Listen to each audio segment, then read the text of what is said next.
Back into Syntex Sports Network. Jalen Gillis still here live at Big 12 Media Day here in Frisco, Texas at the Star. Still joined by Rocky Miller. We got another special guest in the house with us. Rocky, I'll let you take over from here.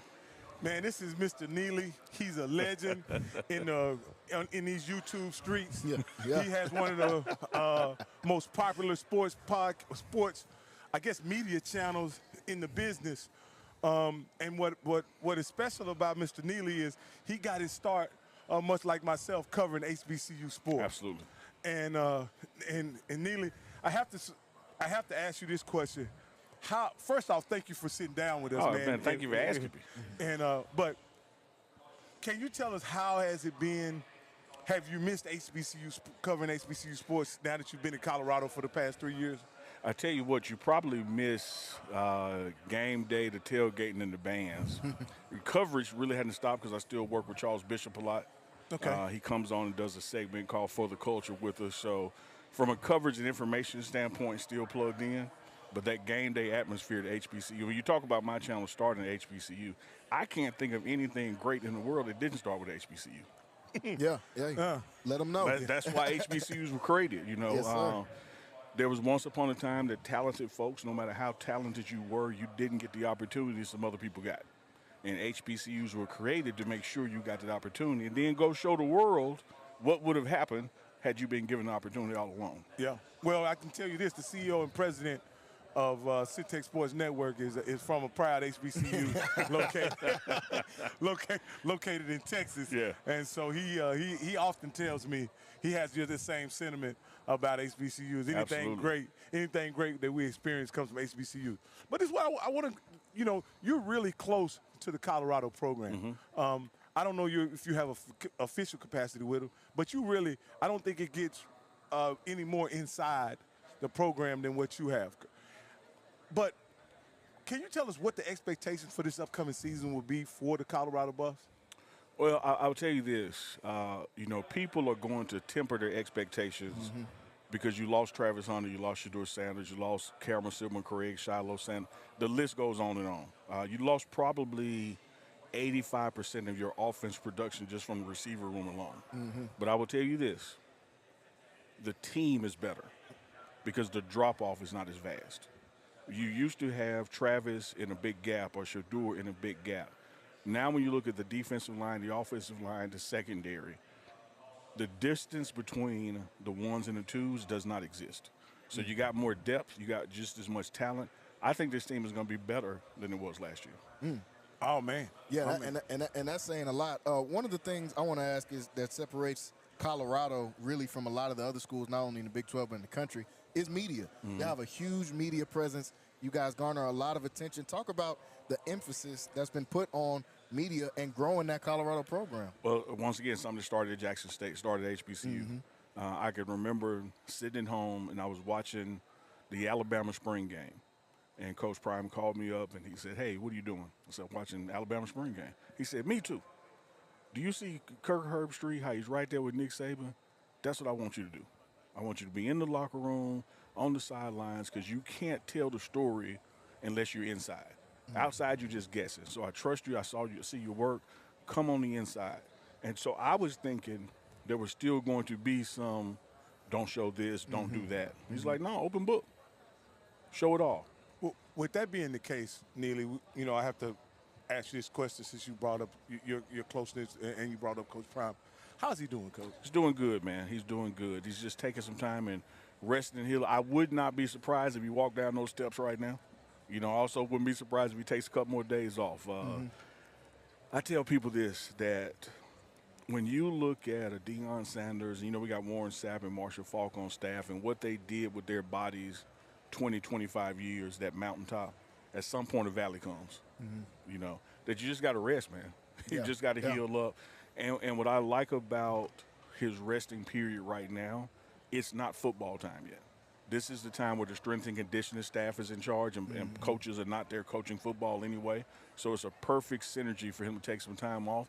But when the season starts, we got a team meeting July 27th and the first day of training camp, fall camp is Monday the 28th. He'll be there. Coach, let me ask you this at Colorado. Colorado's a huge brand in and of themselves, right? You add Coach Prime, who is really a sports icon. Yeah. That marriage was a beautiful marriage the last couple years.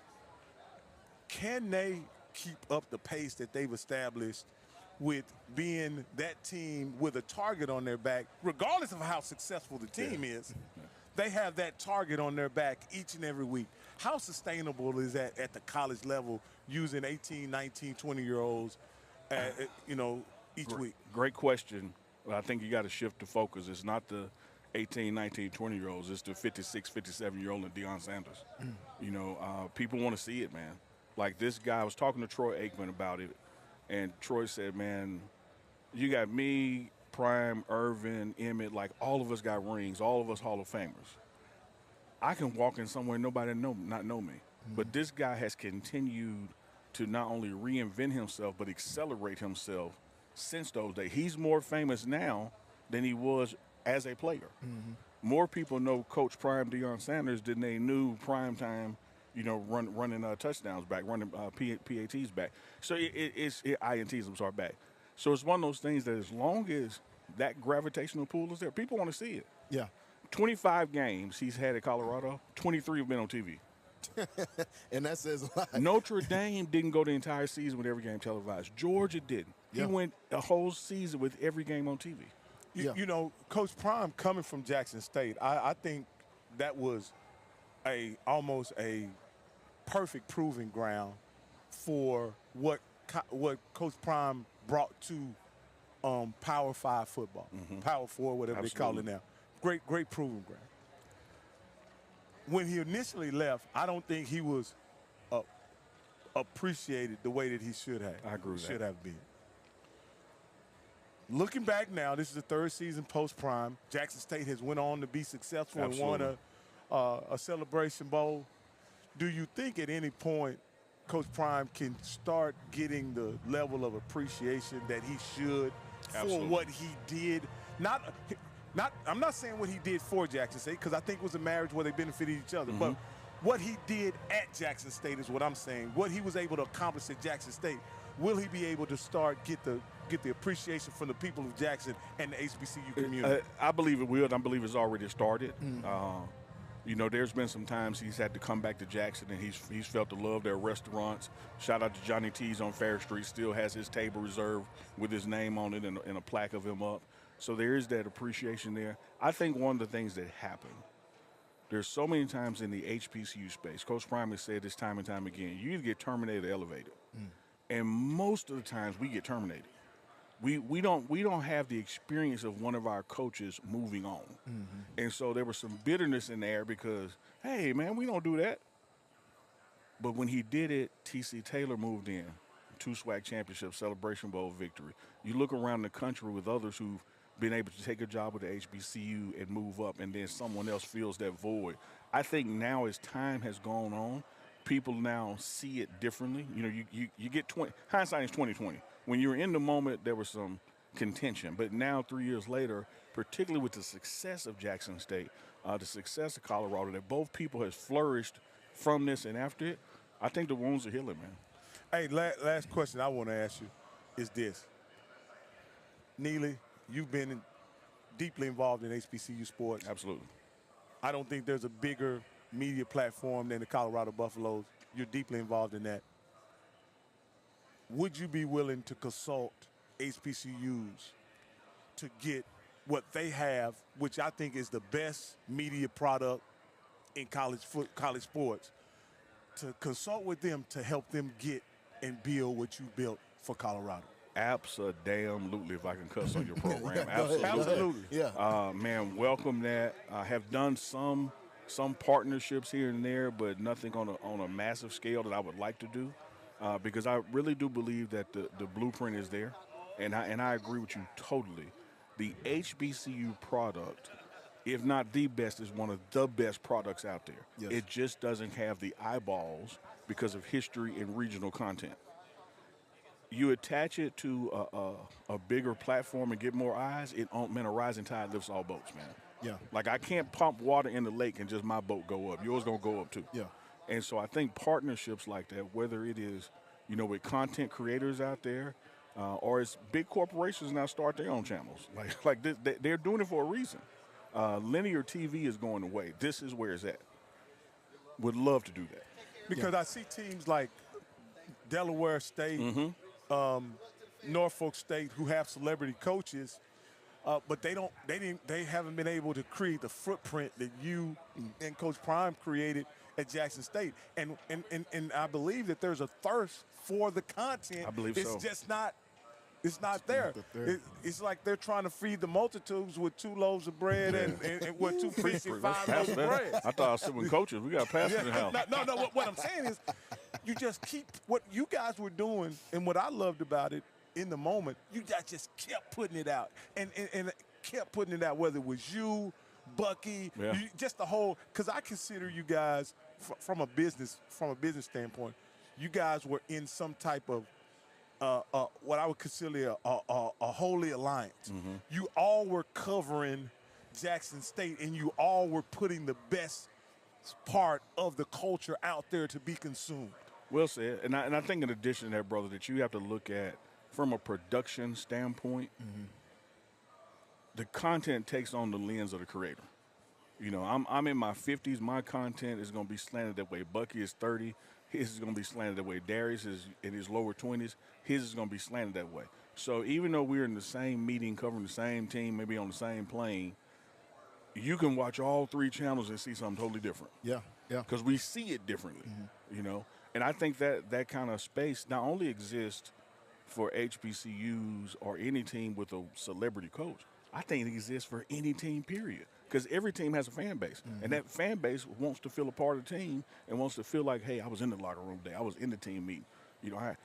The coach spoke at 7:30 a.m. to the team only, and I watched it at 8:15 a.m. Like, that's how fast it can come to you. Well, what's next for Uncle Neely in the space? What new innovation are we gonna see from the? Well, you seeing it now in that we got a foundation, right, and there's a slight pivot, and it really speaks to what you were talking about in partnerships. So the pregame show is still what I do with Coach Prime covering inside the team, but the YouTube channel name has actually changed this year to the Pregame Network because I want to do partnerships with people that are outside of Colorado. Like, here we have this now 118,000 subscribers and eyeballs on us. Hey, come show your stuff, man. Because what I don't want to assume, imagine this is a football stadium, and we got 118,000 people sitting there. They may have come for Colorado or Jackson State or Coach Prime, but that's not their only interest. They're interested in food and banking and golf and cars. So let's hit them while we got them. It's 7 days in a week. Why are we just posting one thing a day about Colorado? We could be posting 5 things a day about various subjects because people are interested in more than one thing. Absolutely. Yeah, and I think that's great. Last question, Uncle Neely, before we let you go, man. You're very tied into this Colorado program. A lot of star power over the last couple of years. I'm not going to ask you who the next star is, but who are some of those dogs? Who are some of those dogs you've seen that's going to be those next Travis Hunter, Shedeur Sanders, Shiloh, all those guys? I start with where it's got to start at, and that's the offensive line, man. What Jordan Seaton has done with his body after being a baby fat true freshman, wait till y'all see him tomorrow. Like, he has a NFL body already. He's really embraced the offseason, dropped weight, put on muscle, increased his speed and strength, phenomenal. I think DJ McKinney is going to be a household name by week 4 or 5. He's going to get some interceptions. He's going to do something with when he gets them. Our receiver room is loaded. Yeah. It is just absolutely loaded. The challenge is going to be, how do you manage it? Because you got 5 guys that can get you, 100, 150 yards. Somebody's going to have a different player's going to have a big game every week. And I love this. There's always this notion, coaches, y'all know this, that if you got 2 quarterbacks, you ain't got one. Coach Prime is bringing both quarterbacks tomorrow so they both can have this experience. And this kind of thing also counts towards who's going to be the starter. Coach Prime looks at everything, not just X's and O's, but meeting on time. How do you carry yourself? Can you lead the team? So both quarterbacks will be here tomorrow. So that battle between the senior transfer out of Liberty and the true freshman out of high school, it's going to be special. Yes, sir. Yes, sir. We can't wait, man. We watch all of Colorado's games. Can't wait to tune in to you guys this year. Another interview here. Uncle Neely here from Colorado here on Syntex Sports Network. And We'll be Jackson back. State. And Absolutely. Jackson, excuse me, and Jackson State as well. Appreciate you guys. We'll be back after this break.